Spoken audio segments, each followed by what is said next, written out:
નમસ્કાર ગુજરાત। આજે આપણે જોઈશું 15 નવેમ્બર 2024નું મોસ્ટ ઇમ્પોર્ટન્ટ કરંટ અફેર। તે પહેલાં ખાસ કરીને ચેનલ ઉપર નવા હોય તો ચેનલને સબસ્ક્રાઈબ કરી લેવી, વિડીયો પસંદ આવે તો લાઈક કરવો અને તમારા મિત્રોને શેર પણ કરવો। તો ચલીએ આજનો ક્લાસ શરૂ કરીએ આપણે। તો વિશ્વ ડાયાબિટીસ દિવસ 2024 ક્યારે ઉજવવામાં આવ્યો છે? તો 14 નવેમ્બરે ઉજવવામાં આવે છે દર વર્ષે। તો વિશ્વ ડાયાબિટીસ દિવસ 2024 જે વિશ્વ ડાયાબિટીસ દર વર્ષે 14મી નવેમ્બરે મનાવવામાં આવે છે, જે તો કે વધતી જતી જે વૈશ્વિક ડાયાબિટીસ રોગચાળા વિશે જાગૃતિ ફેલાવવામાં મદદ કરવા વિશ્વ ડાયાબિટીસ દિવસ ઉજવવામાં આવે છે। જે 2024ની થીમ તો કે બેન્કિંગ બેરિયર્સ બ્રિજિંગ ગેપ, જે એટલે કે સારવાર સંભાળની સમાન પહોંચ પર ભાર મૂકે છે। તો ખાસ કરીને થીમ પર યાદ રાખવી। અને આ દિવસ તો કે ડૉક્ટર ફ્રેડરિક બેન્ડિંગના જન્મદિવસ પર મનાવવામાં આવે છે, જે તો કે એક વૈજ્ઞાનિક હતા। એને તો કે ઇન્સ્યુલિન્સની શોધ કરી હતી, એમાં સંસ્થાપક હતા શોધમાં। એના માટે આપણે ખબર છે કે ડાયાબિટીસમાં ઇન્સ્યુલિન્સની કમી થઈ જાય છે, એટલે એના ઇન્જેક્શનો આપવામાં આવે છે। તો એની શોધ માટે અને આના માનમાં ઉજવવામાં આવે છે જન્મજયંતિ નિમિત્તે આ દિવસ। તો યાદ રાખવું।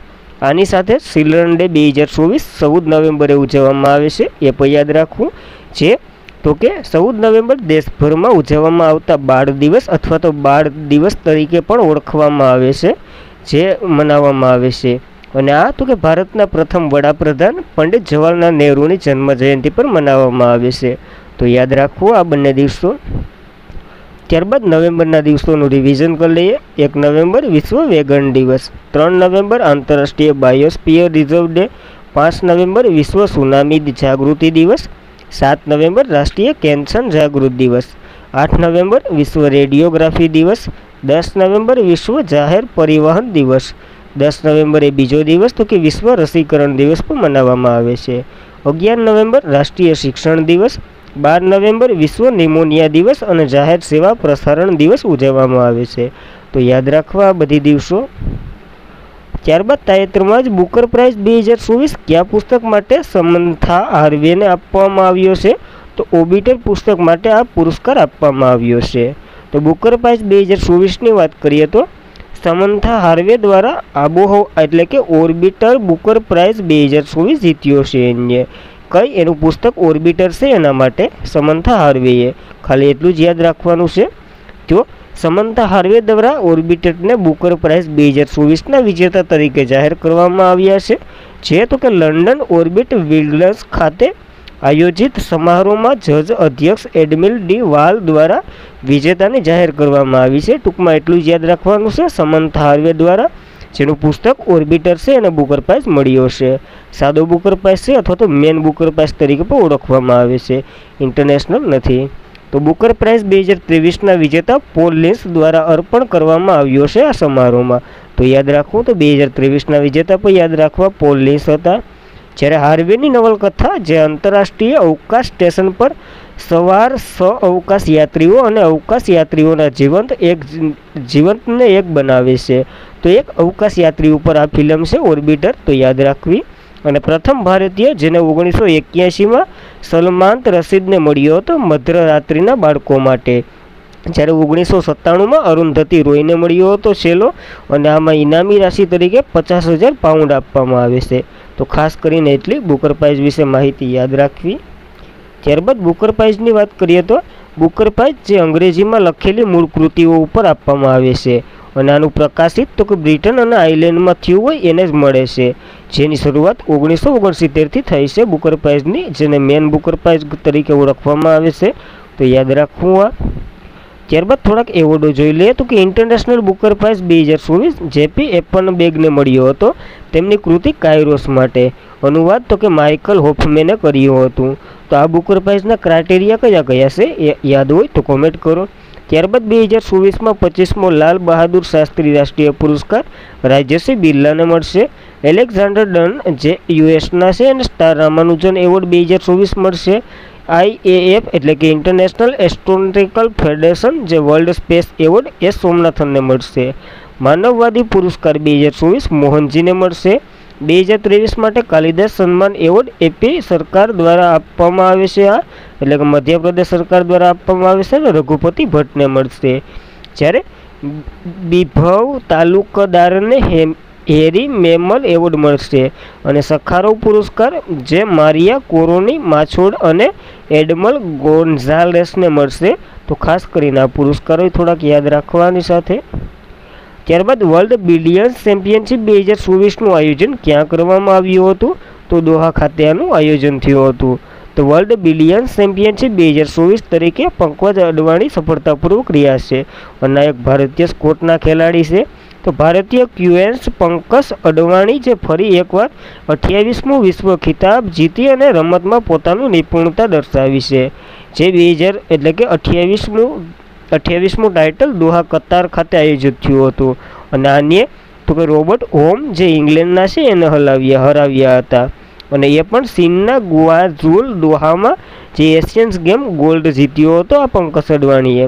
તો એની એક વધારાની સફળતા યાદ રાખવી. ત્યારબાદ તાજેતરમાં જ કેન્દ્ર સરકારે વિદેશ સચિવ વિક્રમ મિસ્ત્રીનો કાર્યકાળ કેટલા સમય માટે લંબાવી દીધો છે? તો 2 વર્ષ માટે લંબાવી દીધો છે. 2024માં પૂરો થતો 26 સુધી લંબાવી દીધો છે. તો કેન્દ્રએ વિદેશ સચિવ જે વિક્રમ મિસ્ત્રીનો કાર્યકાળ જુલાઈ 2026 સુધી લંબાવી દીધો છે. તો યાદ રાખવું આ. ત્યારબાદ થોડાક સચિવો જોઈ લેશે કારણ કે સચિવ સરસામાં રહ્યા છે. તો વિક્રમ દેવદત્ત જે સચિવ કોલસા મંત્રાલયના બન્યા હતા. રાષ્ટ્રપતિના સચિવ દીપ્તિ ઉમાશંકર બન્યા હતા. સંરક્ષણ સચિવ રાજેશ કુમાર સિંહ બન્યા હતા. પુણ્ય રસીલ શ્રીવાસ્તવ જે સચિવ બન્યા હતા આરોગ્ય અને પરિવાર કલ્યાણ મંત્રાલયના. સચિવ કોપીરાઇટ બાબતોના મંત્રાલયના દીપ્તિ ગોર મુખર્જી બન્યા હતા. સચિવ આવાસ અને શહેરી બાબતો મંત્રાલયના કાર્તિકીલા શ્રીવાસ બન્યા હતા. સચિવ લઘુમતી બાબતો મંત્રાલયના ચંદ્રશેખર કુમાર બન્યા હતા. જ્યારે સોમનાથન કેબી સચિવ બન્યા હતા ટીવી સોમનાથન. ગૃહ સચિવ ગોવિંદ મોહન, વિદેશ સચિવ વિક્રમ મિસ્ત્રી છે એનો કાર્યકાળ વધારી દીધો. સ્ટીલ સેક્રેટરી સંદીપ પોકટીલ બન્યા હતા. નાણાં સચિવ તુહિન કાંત પાંડે બન્યા હતા. તો યાદ રાખવા સચિવો. ત્યારબાદ તાજેતરમાં સિઝનિયન વિમેન્સ T20 ટ્રોફી કોણે જીતી છે? તો મુંબઈએ જીતી છે બંગાળને હરાવીને. તો senior women's T20 trophy title સફળતાપૂર્વક બચાવ કરવા માટે મુંબઈએ બંગાળને હરાવી અને જીતી છે. તો સિઝનિયન મહિલા T20 ટ્રોફી 2024 16મી આવૃત્તિ હતી. 17 ઓક્ટોબરથી 12 નવેમ્બર દરમિયાન આયોજન થયું હતું. ફાઇનલ તો કે વાનખેડા સ્ટેડિયમ મુંબઈ ખાતે રમાઈ હતી અને આમાં જીત તો કે મુંબઈએ મેળવી છે. આ એનું બીજું ટાઇટલ છે. હાર તો કે બંગાળે હાર્યું છે. તો યાદ રાખવું. અને આયોજન તો કે BCCI દ્વારા થાય છે અને સૌથી સફળ ટીમ તો કે રેલવે છે જેને 11 ટાઇટલો જીત્યા છે. જ્યારે મુંબઈમાં સિનિયર મહિલા T20 ટ્રોફીનું ટાઇટલ જીતનાર બીજી ટીમ બની છે. તો યાદ રાખવું આ બીજી ટીમ બની છે. આ એનો એક વધારાનો પોઈન્ટ. ત્યારબાદ ક્રિકેટનું કરંટ અફેર જોઈ લઈએ તો 9મો મહિલા આઈસીસી કપ જે 2024માં શ્રીલંકામાં યોજાયો હતો. શ્રીલંકાએ જીત્યો હતો ભારતે હરાવીને. જ્યારે 9મી આઈસીસી પુરુષ T20 world cup 2024 West Indies અને યુએસમાં ભારત જીત્યું હતું સાઉથ આફ્રિકાને હરાવીને. પ્લેયર ઓફ ધ સિરીઝ તરીકે જસપ્રીત બુમરાહ રહ્યા હતા. 9મી મહિલા T20 વર્લ્ડ કપ ન્યૂઝીલેન્ડ એટલે યુએઈમાં રમાઈ હતી. ન્યૂઝીલેન્ડ વિશ સાઉથ આફ્રિકા બંને વચ્ચે ન્યૂઝીલેન્ડ જીત્યું હતું. 10મો મહિલા વર્લ્ડ કપ ઇંગ્લેન્ડમાં રમાશે. 2025માં મેસ એશિયન કપ ભારતમાં રમાશે T20 ફોર્મેટમાં. જ્યારે 2027માં મેસ એશિયન કપ બાંગ્લાદેશમાં રમાશે એક દિવસીય ફોર્મેટમાં. રણજી ટ્રોફી 2023-24 મુંબઈમાં રમાશે. મુંબઈ જીત્યું હતું વિદર્ભને હરાવીને. જ્યારે ઈરાની કપ 2024 મુંબઈ જીત્યું હતું શેષ ભારતને હરાવીને. આઈસીસી હોલ ઓફ ફેમમાં ફર્સ્ટ ડાયના એડુલ્જી સામેલ થયા હતા.